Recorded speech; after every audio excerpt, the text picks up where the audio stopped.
You will never get a roommate after watching. When I first moved into my new apartment, I was relieved to finally find an affordable place in the city.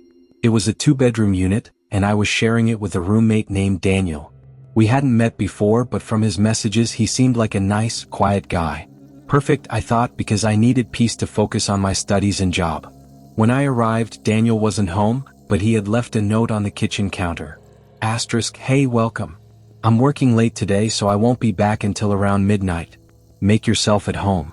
I unpacked my things, got settled in my room, and spent the evening enjoying the quiet. Everything seemed perfectly normal, and I was excited to meet him the next day. As the night grew darker, the apartment grew colder. I chalked it up to the drafty windows and turned up the thermostat. Around 11:30 p.m., I heard the front door open and shut quietly. Footsteps moved down the hall toward Daniel's room, but no one called out. I assumed he was too tired to chat and decided I'd introduce myself in the morning. At some point in the middle of the night, I was awoken by a strange sound. There was a faint tapping coming from the walls. I lay there listening intently, but the noise soon stopped. Figuring it was just the pipes or the wind, I pulled the blanket over my head and drifted back to sleep. The next morning, I left for work before Daniel woke up, so I still hadn't met him face to face. That evening, I came back to find the apartment empty again. This became a pattern over the next few days. He was never around when I was, but I always heard him come in late at night. Then things started to get weird. It was a Wednesday night when I heard the tapping again. This time it was louder.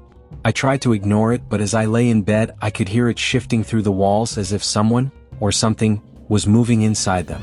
The noise crawled from one end of the apartment to the other, but every time I got up to check, the sound stopped.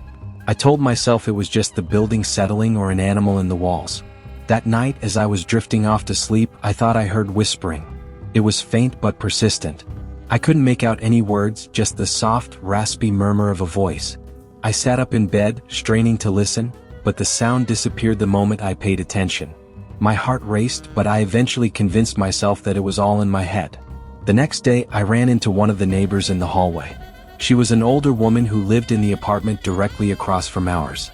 We exchanged pleasantries, and then I casually asked her if she'd ever heard strange noises at night. She looked at me with a confused frown. No, dear, I haven't heard anything unusual.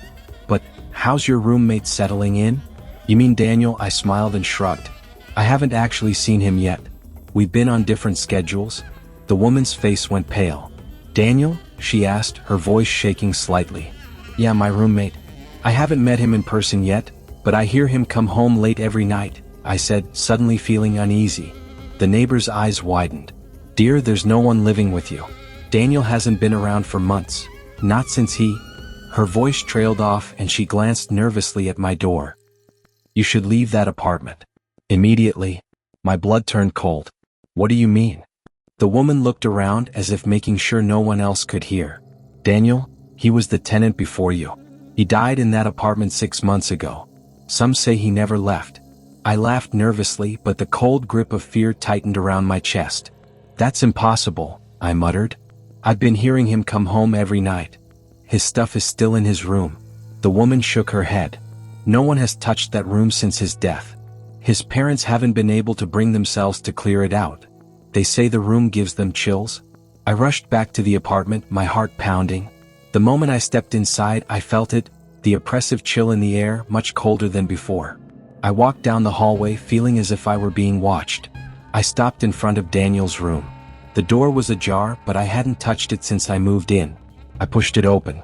The room was exactly how I'd imagined it, but also completely wrong. The furniture was dusty, the bed unmade, and a layer of grime covered the window. I noticed something on the nightstand, an old photograph of a young man, smiling with a group of friends. That must be Daniel, I thought, my pulse quickening. Suddenly, I heard the tapping again, this time coming from behind me. I spun around, but there was no one there. The room grew even colder, and then I saw it. Something moving in the reflection of the mirror above the dresser. It was Daniel. His figure, barely visible, stood in the corner of the room, watching me with hollow, sunken eyes. His skin was pale, and his mouth twisted into a grotesque grin. I'm still here, he whispered, his voice raspy and distorted, echoing through the walls. I backed away, my heart hammering in my chest. The tapping grew louder, more insistent, as if it were coming from all directions at once. I turned and bolted out of the room, slamming the door behind me. That night, I left the apartment and never returned. I moved in with a friend and told the landlord I couldn't live there anymore. I didn't care about breaking the lease. I couldn't stay another minute in that place.